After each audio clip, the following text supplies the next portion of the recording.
हरे कृष्णा। आप सबका स्वागत है मेरे इस YouTube चैनल कृष्ण की ओर पर। आज की वीडियो में हम कार्तिक मास की कथा का 20वां अध्याय पढ़ेंगे और वीडियो के अंत में गणेश जी की एक पौराणिक कहानी भी पढ़ेंगे।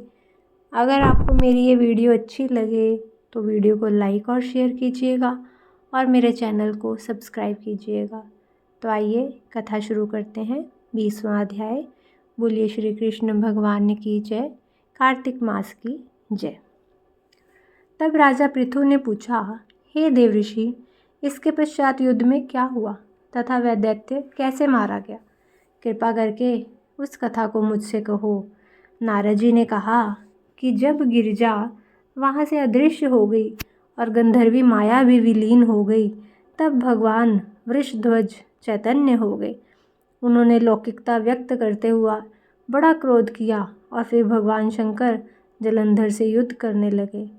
जलंधर शंकर के बाणों को काटने लगा, परंतु जब काट ना सका तो उसने माया की पार्वती बनाकर अपने रथ से बांध ली, जो विलाप कर रही थी।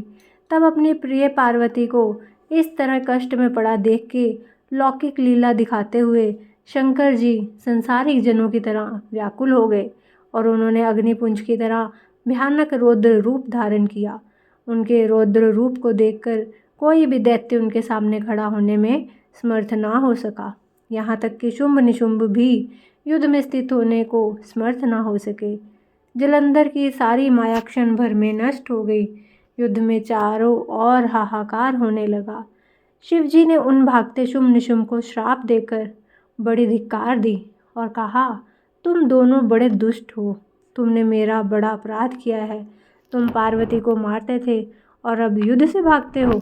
भागते को मारना पाप है, इसलिए अब मैं तुम्हें नहीं मारूंगा, परंतु गौरी तुम्हें अवश्य मारेगी। शिवजी के ऐसा कहने पर समुद्रपुत्र जलंधर क्रोध में अग्नि के समान प्रज्वलित हो उठा।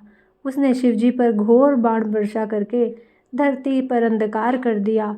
तब उस दैत्य की ऐसी चेष्टा देखकर शंकर जी बड़े ही क्रोधित हुए तथा उन्होंने अपने बनाए हुए सुदर्शन चक्र को चलाकर उसका सिर काट दिया। एक प्रचंड शब्द के साथ उसका सिर धरती पर जा गिरा और भयंकर हाहाकार होने लगा। अंजल पर्वत के समान उसके शरीर के 2 खंड हो गए। उसके रुधिर से संग्राम भूमि व्याप्त हो गई और सारी धरती विहल हो गई और शिवजी की आज्ञा से उसका रक्त और मांस महागौरव में जाकर रक्त का कुंड हो गया तथा उसके शरीर का तेज निकलकर शंकर जी के शरीर में वैसे ही प्रवेश कर गया जैसे कि वृंदा का तेज गौरी जी के शरीर में प्रवेश हुआ था। जलंधर को मरा हुआ देखकर देवता और गंधर्व सब प्रसन्न हो गए। बोलिए श्री कृष्ण भगवान की जय, कार्तिक मास की जय। गणेश जी की कहानी कहती हूँ। एक ब्राह्मण की लड़की थी। वह सवेरे नहा धोकर रोज़ मंदिर जाया करती थी। मंदिर की सफाई किया करती थी, फिर पूजा पाठ किया करती थी। वह रोज़ इसी तरह करती थी। जो मंदिर में प्रसाद गणेश जी के ऊपर चढ़ता था वह सब खा लिया करती थी। रोज़ का उसका यही काम था।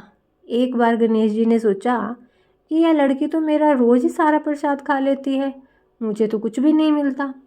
गणेश जी को बहुत ही गुस्सा आया। गणेश जी गुस्सा करके गर्दन हिलाकर एक तरफ बैठ गए। सब रोज़ की तरह मंदिर में आते, प्रसाद चढ़ाते और गणेश जी को गर्दन हिलाते देखते। वह ब्राह्मण की लड़की तब कहने लगी कि गणेश जी क्यों गुस्सा हो रहे हो? गणेश जी कहने लगे कि तू मेरा प्रसाद सारा रोज़ खाकर चली जाती है, मुझे कुछ भी मिलता नहीं है, मैं तो भूखा ही रह जाता हूँ। मैं तो इसलिए खा लेती हूँ कि नीचे पड़ा हुआ तो कुत्ते खा लेते हैं, ऊपर चढ़ा हुआ कीड़े मकोड़े खा लेते हैं। यदि आपको गुस्सा